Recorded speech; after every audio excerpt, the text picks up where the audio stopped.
I always wanted one of those huge 600-page sketchbooks, but they aren't actually available anymore. And so in this video, you are going to watch me make my own.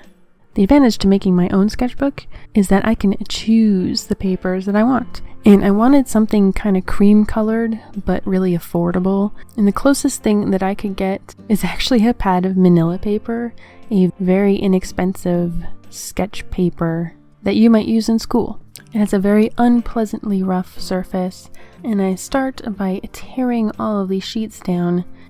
The original big sketchbook is almost the size of scrapbook paper, so mine ended up being a little bit smaller than that, but still larger than your typical 8.5 by 11 sketchbook.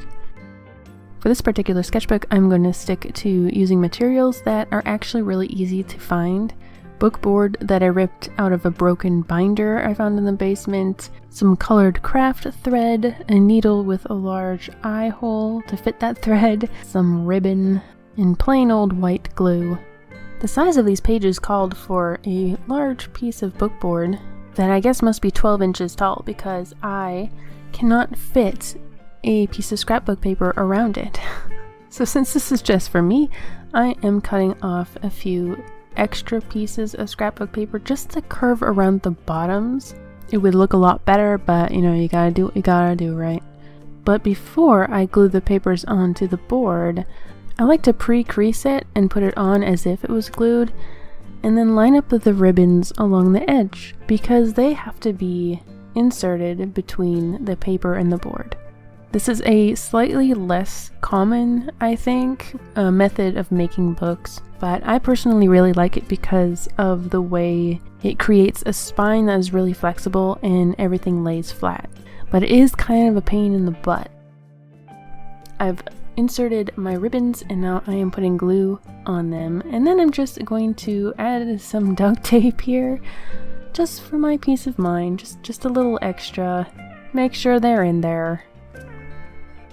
I got this beautiful book cover that I'm now going to attach, making sure that the glue is even and not too much. You'll see me putting on to make sure that I get it everywhere, and then I'll start to scrape off a lot of the excess.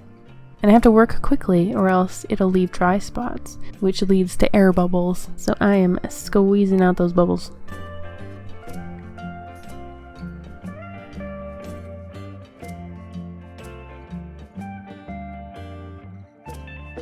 Working quickly with this, I also have pre-cut a piece of decorative paper to put on the inside of this cover.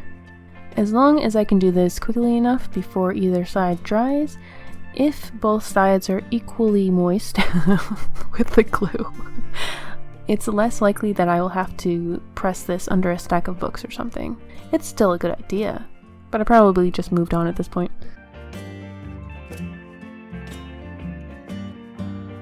The paper signature is a stack of folded papers, and this book will have a lot of them, probably. And put a little dot around the edge of each ribbon to mark where I might make holes. There's 4 ribbons on this one, so that means I'm going to have 8 holes. And I'm just going to use a thumbtack to make these holes.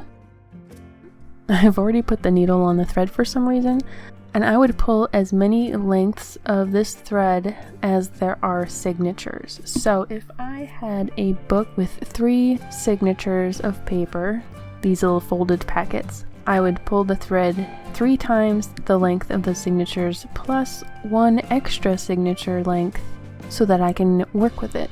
I don't thread the needle doubled over, I just put the thread through and then leave a little tail so that I'm always just working with 1 single thread here.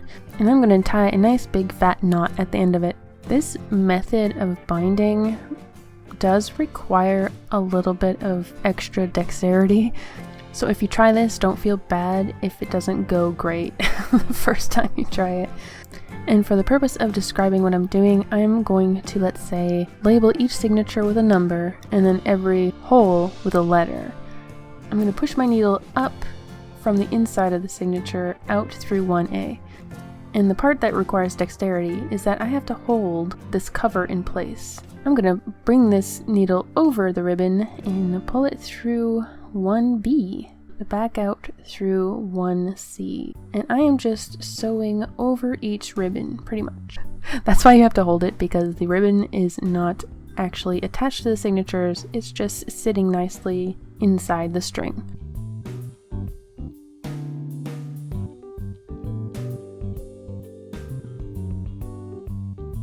Once I go down through hole 1H, I'm actually bringing it back out again through 1G, so that the needle is on the outside of the spine.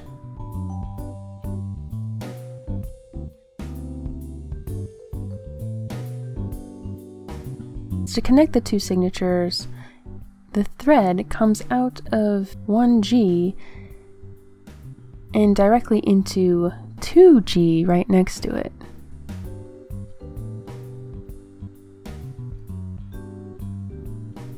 And then the needle comes out through 8 so that we're back at the bottom.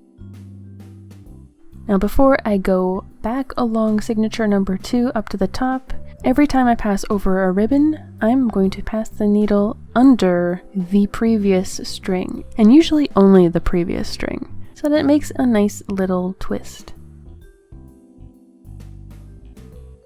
So it's just a matter of going back in and out over each ribbon while catching the previous thread next to it.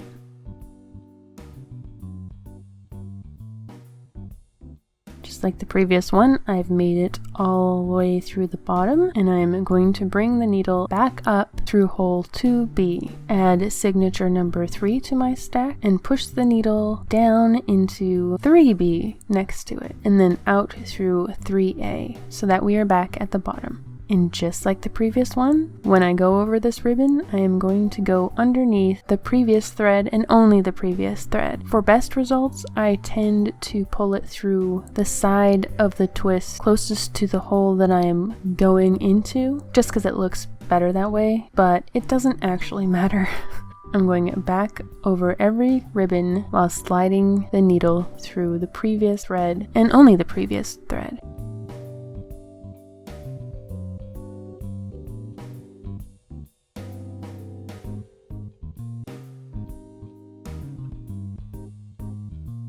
Down to the bottom, back up, out through hole 3G,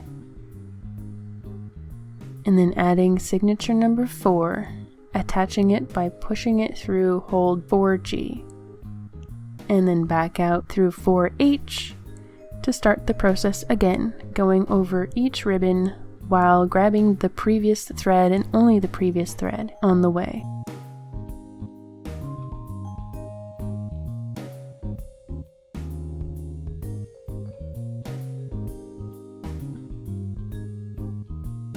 When I get through all of my signatures, I will open my book to where the thread is coming in through it, and I'm just going to tie the end of the string to one of the loops here. Just throw a couple nice French knots on that. This is my least favorite part, is the back cover. Just because my book is too big, I'm going to do the bottom edges just to cover them up, because normally I would fold the cover paper over as if I was gluing it on, but not really gluing it on, because again, I have to cut slits in this paper to slide the ribbon under. And this gets very cumbersome because the paper's not attached. I am inserting the ribbon into the paper, and I have to keep them sitting kind of tightly as if they were attached. So I'm applying soft pressure to make it nice and firm. And I'm going to put some nice washi tape on the ribbon just to hold it there. Now I have to find a book or something that is about as tall as my current book is, so that I have something to lean my cover on while I trim my ribbons down. Like before, I apply the glue, and then I'm just going to duct tape these suckers down. Placing a piece of scrap paper on my signatures to protect them from the glue, I am going to apply glue evenly to the inside of this board and place it on my cover. And I'm going to close the book so that I can get to work at pushing all these air bubbles out.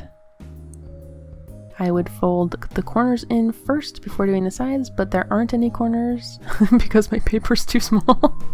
And working quickly, I am going to glue the inside paper to the inside cover, making sure that I don't put it on upside down. Remember, this is the back cover and it's probably upside down. This is where you're going to need a bigger desk. I wait until my cover is dry before removing the washi tape, so that's going to stay there for a bit. And honestly, my book is kind of done. Look at that. That is a big boy sketchbook.